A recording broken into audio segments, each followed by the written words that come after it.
Hello everyone, welcome to my YouTube channel. मैं हूं मोनिका सैनी। आज हम करेंगे पार्टनरशिप फंडामेंटल्स का एक नया कॉन्सेप्ट है ये adjustment in the closed account. देखो, एक फर्म होती है, वो अपनी सारी एडजस्टमेंट अपने सारे अकाउंट्स बना चुकी होती है। मीन्स जो भी पार्टनर्स को salary, commission, interest on capital, interest on drawing और लास्ट में जो प्रॉफिट होता है उसको भी बांट चुकी होती है और अपने अकाउंट्स को क्लोज कर देती है। लेकिन उसको बाद में पता लगता है कि कुछ एडजस्टमेंट करने से रह गई है। मीन्स कुछ जो एडजस्टमेंट है वो ओमिट हो गई है। तो उस केस में वो क्या करती है कि अपने लास्ट ईयर के अकाउंट्स को चेंज करने की जगह पे वो क्या करती है, एक नेक्स्ट ईयर में एक पास्ट एडजस्टमेंट एंट्री कर देती है। मीन्स एक रेक्टिफाइंग एंट्री कर देती है, जितनी भी एडजस्टमेंट रह गई है वो उसके लिए एक एंट्री कर देती है। ठीक है? तो ये या तो वो करती है कि पासिंग सिंगल एडजस्टमेंट एंट्री, या तो जितनी भी मतलब ओमिट हो गई है एडजस्टमेंट उनके लिए सबके लिए एक एंट्री कर देती है, या तो ये कर सकती है। या फिर ये करती है कि पासिंग सेपरेट एडजस्टमेंट एंट्री, मतलब जितनी भी एडजस्टमेंट रही है उस सब के लिए सेपरेट सेपरेट एंटिटी वो एंट्री कर देती है। ठीक है? दो तरीक़ों से वो एडजस्टमेंट एंट्री बनाती है उसके इसके लिए। और इन्हें पास एडजस्टमेंट एंट्री भी बोलते हैं, क्योंकि वो अकाउंट को क्लोज करने के बाद बनती है ये सारी जो एडजस्टमेंट एंट्री है, इसलिए इसको पास एडजस्टमेंट एंट्री भी बोलते हैं। ठीक है? तो इस केस में देखो, आपको एक रूल ध्यान रखना है कि one person expenditure is another person income.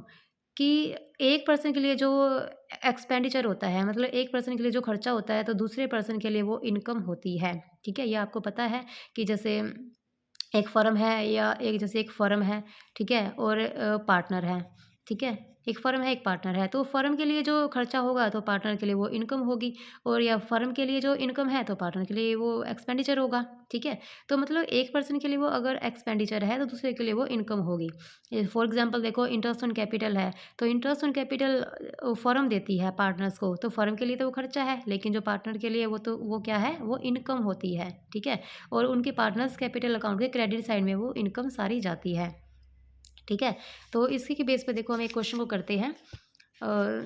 हमारा क्वेश्चन है ए बी सी डी, यहाँ पे 4 पार्टनर हैं हमारे पास, और उन्होंने कैपिटल लगाई है 1 अप्रैल 2019 को 50,000, 30,000, 25,000, 15,000, ठीक है?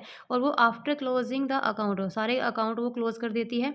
उसके बाद वो पता लगता है कि पार्टनर शेड्यूल के अकॉर्डिंग कि interest 10% per annum on partners capital was not provided before distribution of profit. कि प्रॉफिट के डिस्ट्रीब्यूशन से पहले वो क्या करना भूल गए हैं, 10% की रेट से वो इंटरेस्ट लगाना भूल गए हैं। ठीक है? सारे अपने अकाउंट्स क्लोज कर दिए उसने, और उसके बाद हमें पता लगा है फर्म को कि 10% इंटरेस्ट ऑन कैपिटल तो पार्टनर को दिया नहीं। तो इसके लिए देखो, क्या हम क्या करते हैं, इसके लिए हमें एक एडजस्टमेंट टेबल बनाते हैं। ठीक है? एडजस्टमेंट टेबल बनाते हैं। तो ये देखो, इंटरेस्ट ऑन कैपिटल है जो होता है, तो वो फर्म के लिए तो क्या है, खर्चा है, और पार्टनर के लिए वो क्या है, इनकम है। ठीक है? तो ये बात भी ध्यान रखना है कि जो इंटरेस्ट ऑन कैपिटल है वो पार्टनर्स कैपिटल अकाउंट के क्रेडिट में जाती है। मीन्स इससे पार्टनर्स की कैपिटल जो है वो इंक्रीज होती है। ठीक है? जो कैपिटल अकाउंट होते हैं, जैसे हम बनाते हैं कैपिटल अकाउंट पार्टनर्स के, तो जो क्रेडिट साइड में यहाँ पे सारी इंटरेस्ट जो भी मिलता है उनको, कैपिटल होती है पार्टनर्स की, ठीक है? और इंटरेस्ट जो होता है वो इधर आता है ना क्रेडिट साइड में, तो मीन्स पार्टनर्स की कैपिटल इंक्रीज़ होती है इससे। तो मतलब पार्टनर्स के लिए तो क्रेडिट है, और फर्म के लिए खर्चा होता है, तो फर्म के लिए वो डेबिट होता है, इंटरेस्ट ऑन कैपिटल। अब ये देखो, हम एडजस्टमेंट टेबल बनाएँगे इसके लिए। तो इंटरेस्ट ऑन कैपिटल पार्टनर्स के लिए क्या है, क्रेडिट। ठीक है? पार्टनर्स के लिए क्रेडिट क्या है, देखो कितना उनको 10% की रेट से इंटरेस्ट ऑन कैपिटल मिलेगा। ए को मिलेगा 5,000, बी को मिलेगा 3,000, 30,000 पे 10% की रेट से 3,000, यहाँ पे 2,500, यहाँ पे 1,500, ठीक है? टोटल 12,000 यहाँ पे इंटरेस्ट ऑन कैपिटल बना पार्टनर्स का। तो देखो, ए का इतना, ए के खाते में मतलब क्रेडिट इतना होगा, मतलब होना चाहिए था। 5,000, 3,000, 2,500, 1,500, टोटल 12,000 यहाँ पे इंटरेस्ट ऑन कैपिटल मीन्स यहाँ पे क्रेडिट होता।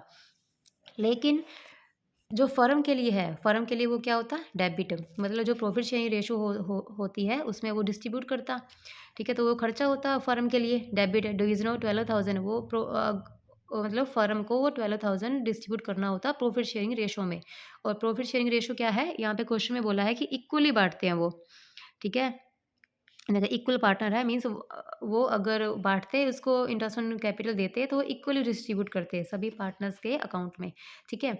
इक्वली बाँटते वो तो 12,000 को इक्वली अगर हम डिस्ट्रीब्यूट करते फर्म तो 3,000 3,000 3,000 3,000 ऐसे हम डिस्ट्रीब्यूट करती फर्म 12,000 का ऐसे करते, ठीक है? तो यहाँ पे देखो डिफरेंस क्या आया होता ये फॉर 5,000 क्रेडिट करने थे और 3,000 डेबिट तो मतलब डिफरेंस क्या बचा 2,000 क्रेडिट यहाँ पे होता ठीक है यहाँ पे ऐसे देखो यहाँ पे 500 डेबिट ज़्यादा है और यहाँ पे 1,500 डेबिट होता ठीक है तो ये मतलब इसके लिए हमें एक एंट्री को पास करना पड़ेगा कि इतना हमें क्रेडिट करना है और इतना हमें डेबिट करना है तो इसके लिए हम एंट्री करेंगे C capital account debit D capital account debit 500 1,500 to A capital account 2,000 ठीक है इस प्रकार से हम ये एडजस्टमेंट टेबल बनाते हैं और अपनी एंट्री को रेक्टिफाइंग करते हैं एडजस्टमेंट एंट्री को ठीक है ऐसे देखो 26 क्वेश्चन है the partner the firm of देखिए यहाँ पे पार्टनर्स है आलिया भानु चांद 3 पार्टनर है ठीक है वो अपने प्रॉफिट को डिस्ट्रीब्यूट करते हैं 80,000 का प्रॉफिट है और 332 के रेशो में वो बांटते हैं प्रॉफिट को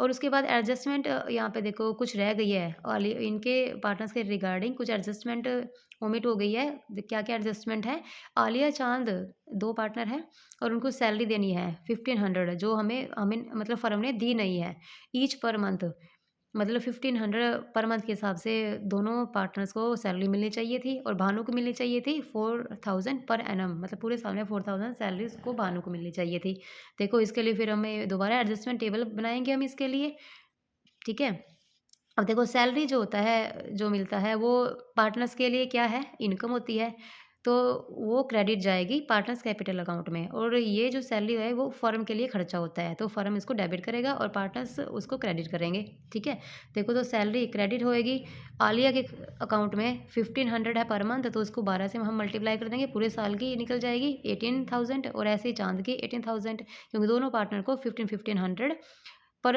मंथ के हिसाब से मिलनी चाहिए थी मतलब पूरे साल में उन्हें 18,000 मिलनी चाहिए थी आलिया को और चांद को भी इतनी मिलनी चाहिए थी ऐसे ही भानु को मिलनी चाहिए थी 4,000 ठीक है भानु को मिलनी चाहिए थी 4,000 तो यहाँ पे हमने 4,000 लिख दिया तो तीनों के अकाउंट में क्रेडिट होनी चाहिए थी इतनी सैलरी ठीक है टोटल 40,000 सैलरी यहाँ पे क्रेडिट होनी चाहिए थी अकाउंट में लेकिन पार्टनर के खाते में पार्टनर्स इसको क्या करती डेबिट करती क्योंकि पार्टनर्स के लिए खर्चा है एक के लिए क्रेडिट है तो दूसरे के लिए वो डेबिट होता ठीक है तो पार्टनर शेयरिंग रेशो में वो बांटती उसको 40,000 को 3-3 की रेशो में तो 15,000 आले को जाते देने पड़ते भानु को 15,000 देने पड़ते चांद को 10,000 देने पड़ते ठीक है तो हमारी देखो क्या डिफरेंस निकला यहाँ से कि मीन्स हमें देने पड़ेंगे 3,000 और हमें आलिया को देने हैं 11,000 यहाँ पे देखो यहाँ पे 11,000 हमें लेने हैं डेबिट मतलब डेबिट करने हैं लेने हैं और यहाँ पे 8,000 हमें क्रेडिट करने हैं मतलब देने हैं ठीक है तो यहाँ पे हमारे डिफरेंस के अकॉर्डिंग हम यहाँ पे एक्टिफाइंग एंट्री कर सकते हैं भानु कैपिटल अकाउंट में तो हम जाएगा 11,000 मतलब आएंगे भानु से तो 11,000 और आलिया और चांद को हमें देने पड़ेंगे फर्म को देने पड़ेंगे 3,000 और 8,000 ठीक है इस प्रकार हम रेक्टिफाइंग एंट्री करते हैं